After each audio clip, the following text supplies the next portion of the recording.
Hi, my beloved Duchenne community. Misty Vanderweele here.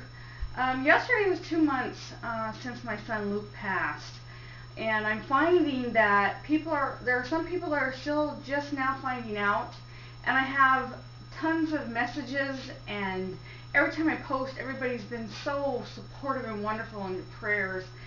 They have not been unanswered. I One of the messages I got yesterday on Facebook. A friend of mine, a Duchenne mom friend of mine, asked me if I was okay. And she asked me, and she told me that not being okay is okay. And my response to her was, there are times that I do not feel okay.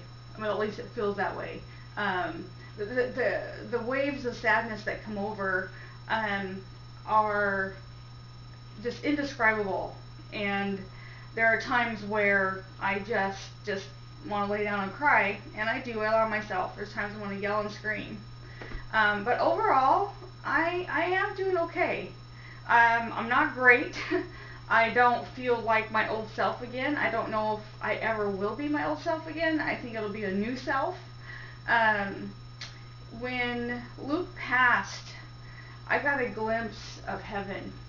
And I'm not going to go into that today, but it was a very bittersweet moment because Luke was ready, and he didn't want surgery, and so to allow him his last moments were very, very challenging, to say the least, and very, very emotional, obviously. But I could not ask him to stay in the body he was in. A lot of you watching have young little children still that have Duchenne, young sons, young little ones, or, in between or through the transition. And I think a Duchenne parent, we already are not unfamiliar with grief. We grieve over every little loss. We grieve every time our son is set back. We celebrate the moments that are good, that everything is fine, that maybe they've even progressed and did some wonderful things, or their heart function is still great. And that is very important. Life is for the living. And I don't want you to watch this video and shy away.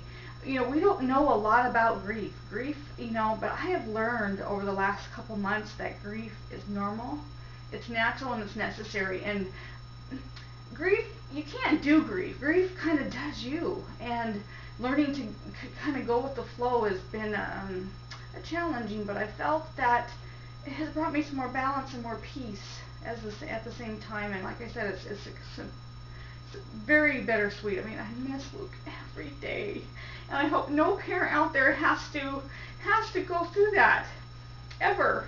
And I hate that our sons are struggling, and but life's for the living, and we're meant to thrive. I know that. When Luke was first diagnosed, I knew that life was meant to be happy, and so I went on this voyage of figuring out how to do that, which I shared in my first book. And so my video today, I'm going to actually show you part of my grieving process.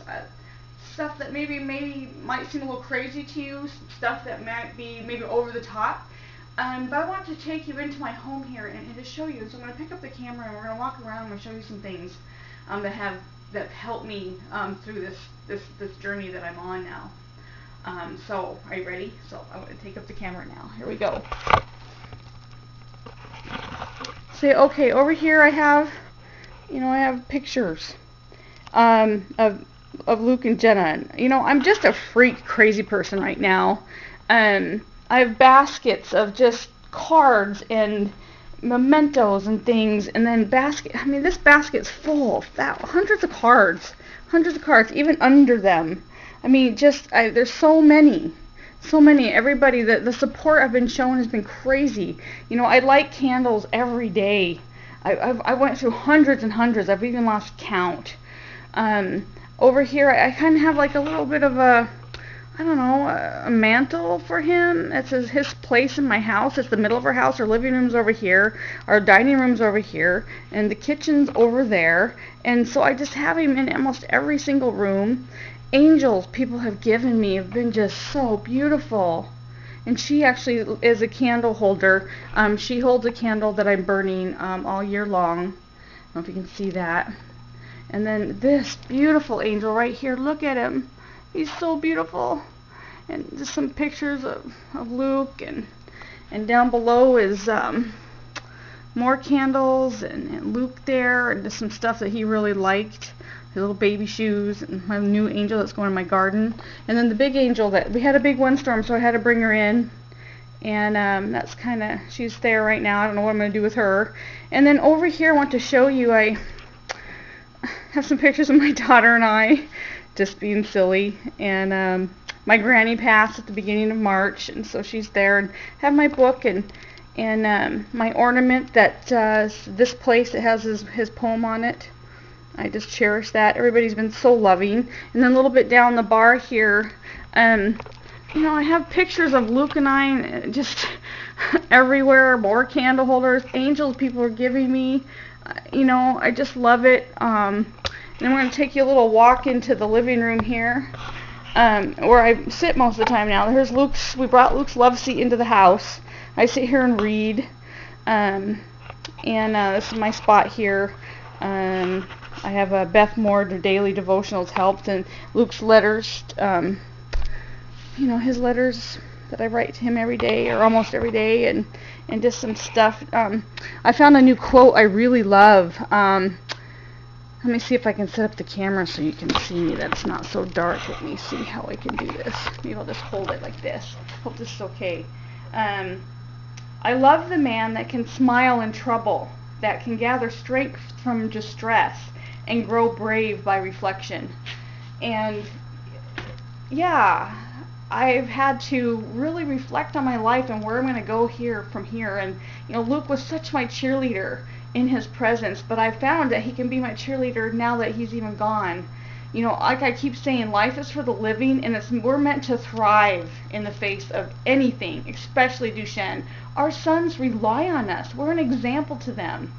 And so I actually find myself coming full circle in my grief. When Luke was first diagnosed, I went on this crazy mission to improve myself, and I read thousands of books, and it's no different. I'm going to set the camera down here so I can thumb through some stuff and just show you what I'm reading right now. It's just really, really crazy. Here's some cards that I've gotten for my birthday and anniversary. They're nice, but A Time to Grieve. This has been a great book to learn from. The next book I had read after that was Gone But Not Lost. It's about, you know, after you lose your child, grieving the death of a child. I mean, I'm not the only parent that's ever lost. And then I actually read this one here, Heaven Changes Everything, a very huge must read. I've been on this, you know, you hear about these life after death stories, and my experience when Luke passed was so phenomenal that I had to read about it. I had to read what I could. And then the next one, of course, Heaven's for Real, about this little boy and his journey to heaven. And then the next one I read after that is, no, I didn't read that one. I read this one, Back to Heaven and Back. Unbelievable stories, and I just need to know that Luke's okay, and I've learned that from these stories. And then Heaven is Here. Incredible, incredible. The last book I just read, which I don't have it, all these books that somehow have put to pieces, and then I cannot forget the Holy Bible. I cannot forget that. I've had, yeah, I'm okay. I'm grieving, but I'm okay. And it's okay to be grieving and okay. So grieving to be grieving and be a mess. I cry every day. I don't think there's a day that's gone by that I haven't. Let me see if I can grab that. I'm finally getting sleep. I'm finally eating. Matter of fact, I think I've gained a few pounds. I'm back exercising again. Don't forget your siblings to the editor. I have taxes to do, just like everybody else. I have tons of photos to organize. I have to praise my daughter over her report card. Incredible. A's and B's. I mean, just great. I'm okay. We're okay. We're going to survive, and we're going to thrive in the process, and it's going to be a little more meaningful now. And I hope all of you can see that grieving's not easy. but it doesn't kill you. And Luke has a favorite song by Kelly Clarkson, "What Doesn't Kill You Makes You Stronger," and I really, really believe that. Again, though, I hope that none of you have to go through what I'm going through, or any other parent that lost their child. But if you do, I'm here. And I'm going to be here anyway. I am not going anywhere. I've been taking a break. I'll be firing back up here in another week, and there might be times I have to take more breaks.